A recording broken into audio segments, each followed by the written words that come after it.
Assalamualaikum warahmatullahi wabarakatuh. Assalamualaikum warahmatullahi wabarakatuh. Kepada Pak Kiai Akor, kami sekali lagi mewakili pribadi mohon maaf sebesar-besarnya apabila kejadian ini tidak ada sangkut pautnya masalah organisasi. Ini masalah pribadi kami dengan Ustaz Pandu. Jadi kami sekali lagi mohon maaf apabila ada kata-kata yang menyangkut daripada organisasi PWI Sumatera Selatan. Sekali lagi kami minta maaf atas buruk sangka kami. Mungkin kami ada khilaf, masalah emosi sesaat. Dan tak lain kami bertujuan untuk menyelamatkan saudara kami ini daripada demi kebaikan. Demi kebaikan, demi kerukunan, demi ketentraman daripada paling salam. Amin amin.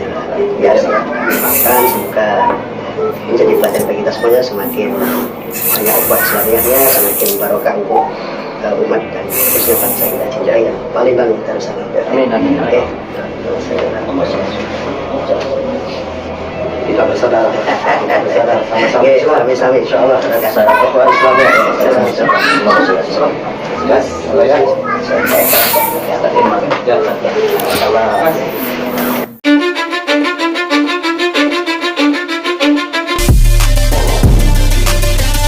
Kita semua sudah melihat cuplikan video permintaan maaf. Dulu kami kemarin kami sudah mengunggah bahwa Ustadz Pandu yang di situ itu berseragam PWLS terus diunggah ke medsos, terus diberi caption satu komando bareng Gus Abbas, dipersekusi, diancam-ancam, bahkan sampai capek beliau. Akhirnya teman-teman dari PWLS merapat ke kediaman beliau. Nah, kita semua sudah menyaksikan cuplikan video permintaan maaf dari orang-orang yang sok berkuasa di negeri tercinta Indonesia, ya kan? Akhirnya minta maaf, mewek juga. Jadi ini sebuah realitas, sebuah bukti bagaimana perilaku mereka. Ketika mereka kepepet, akhirnya nangis, gitu kan? Makanya mereka itu didoktrin sok pede lewat narasi-narasi yang dibangun mereka. Seakan-akan mereka itu pembawa kebenaran. Loh, salahnya Ustadz Pandu di mana ketika beli atribut PWLS terus dipoto terus diunggah di medsos? Seakan-akan yang maha benar itu mereka. Padahal kalau kita cermati mereka, kami yakin mereka itu afiliasinya kalau tidak FPI seperti itulah. Dan kita semua tahulah FPI itu adalah organisasi yang resmi dibubarkan pemerintah dan menjadi organisasi terlarang. Akan tetapi lagi-lagi mereka berulah melakukan intimidasi sesama anak negeri kan gitu kan. Seakan-akan yang maha benar adalah golongan mereka. Ini kemirisan tersendiri yang kita rasakan, saudara-saudaraku. Bagaimana Ustadz Pandu namanya Ustadz Pandu yang di situ itu dipersekusi, dibuat ketakutan keluarganya. Seperti itu perilakunya. Dan kita semua tahu yang menerapkan sistem persekusi itu golongan mereka. Muridnya para kabib, saudara-saudaraku. Tiada lain dan tiada bukan. Coba dari dulu sampai sekarang itu pelakunya orang-orang itu saja. Akan tetapi betapa liciknya mereka ketika mereka kepepet akhirnya mewek terus minta maaf dengan dalih kami sabkul lisan, dengan dalih wah kami tidak tahu dan lain sebagainya. Ini salah satu strategi kelicikan mereka yang harus kita waspadai, saudara-saudaraku. Ya, ini sebuah realitas, sebuah potret bagaimana kelakuan kelompok ini maunya menang sendiri. Nah, ketika dipres balik, diserang balik, akhirnya mewek. Sama dengan kejadian Pemalang. Tujuan saudara-saudara kami yang tergabung di PWLS itu adalah menolak risik, bukan menolak pengajiannya. Dan tidak ada niat untuk berperang, tidak ada. Makanya faktanya banyak sekali saudara-saudara kami yang tergabung di PWI itu yang terluka. dan terbukti lukanya itu luka sajam. Ini jelas saudara-saudaraku. Bagi orang yang berpikir kritis tentu bisa menjagaunya. Ya seperti kasus persekusi yang menimpa Ustadz Pandu di Palembang kan itu kan. Wah, mereka seakan-akan mayoritas pembawa kebenaran gitu loh. Sehingga yang lain itu dianggap remeh-temeh, dianggap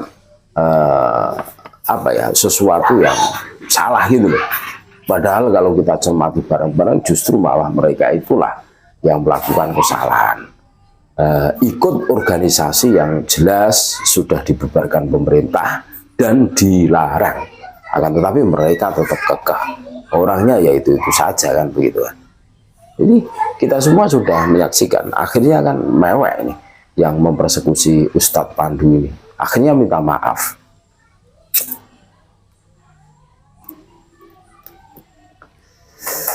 Ini saudara-saudaraku, ini dari sekian kali kasus yang terjadi, mereka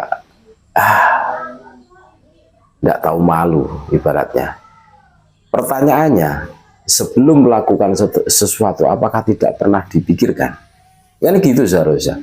Jadi sebelum melangkah lebih jauh, kan sebelum melakukan sesuatu kan dipikirkan dulu. Ini sesuai enggak dengan ajaran agama, sesuai enggak dengan hukum kita di Indonesia ini, kan begitu kan? Tidak bras, lah giliran dikasuskan, akhirnya mewek minta maaf, iya kan? Loh, PWLS itu organisasi resmi loh, ber-SK Kemenkumham loh, iya, legal formalnya ada, diakui oleh pemerintah. Kalian menuduh Neo PKI lah, organisasi pembubar pengajian lah, Laskar Setan lah, dan lain sebagainya. Dan ini bukan kali pertama, sering kali kita melihat kelakuan mereka yang playing victim, memutarbalikkan fakta. Ya memang kalau nuruti mereka ya capek kita. Akan tetapi ini harus kita suarakan. Jangan sampai kita kalah dengan mereka. Mereka masif, mereka tersistem, terstruktur. Kalau kita hari ini lengah sedikit saja, kita langsung down, ya akhirnya mereka akan menguasai semuanya. Visi misi mereka itu akan tercapai. Makanya dengan adanya PWLS ini membuktikan bahwa kebangkitan pribumi ini tidak terbentuk lagi. Ini suara umat, ini suara rakyat, ini suara kebenaran. Ketika para kabib dan para jongosnya ini sudah berperilaku yang menurut kami sudah kelewat batas lah, kelewat batas, maka harus dilawan, harus diluruskan gitu loh. Tentu PWLS tetap memakai prosedur-prosedur yang ada, tetap bersinergi dengan aparat kita. Seumpama terjadi sesuatu maka akan dilaporkan ke aparat, biar aparat kita yang akan memproses selanjutnya. Begitu saudara-saudaraku. Jadi itulah info dari Palembang kemarin yang persekusi Ustadz Pandu ini, akhirnya mewek juga, minta maaf, ya kan? Ya katanya keceletot atau apa bahasanya, tapi sudahlah, ini adalah potret mereka ya seperti itu. Ketika mereka tidak dilawan, mereka akan seenak semaunya sendiri. Tapi ketika mereka terbentur masalah, mereka dengan renyahnya minta maaf, seakan-akan tidak pernah melakukan kesalahan. Terus pertanyaannya, sebelum melakukan itu apakah tidak dipikirkan dulu kan gitu ya. Terima kasih, mudah-mudahan bermanfaat.